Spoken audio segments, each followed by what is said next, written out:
How to control your negative emotions and how to control your mind.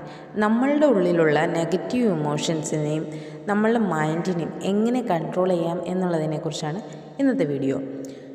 നമ്മളുടെ ഉള്ളിൽ നമുക്കൊരാളോട് ദേഷ്യമോ ഒരാൾ നമ്മളെ ഹേർട്ട് ചെയ്യുകയോ ചെയ്ത് കഴിഞ്ഞാൽ അതിനെ വീണ്ടും വീണ്ടും ചിന്തിച്ച് അതിന് വളരാനൊരു അവസരം കൊടുക്കുമ്പോൾ മാത്രമാണ് നമ്മളുടെ ഉള്ളിൽ നെഗറ്റീവ് ഇമോഷൻസിന് കൂടുതലായിട്ട് വളരാം.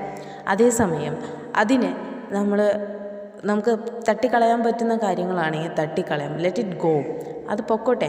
അങ്ങനെ വിടാൻ പറ്റുന്ന സാഹചര്യങ്ങളാണെങ്കിൽ നമ്മൾ അതിന് വിട്ടുകളയാം.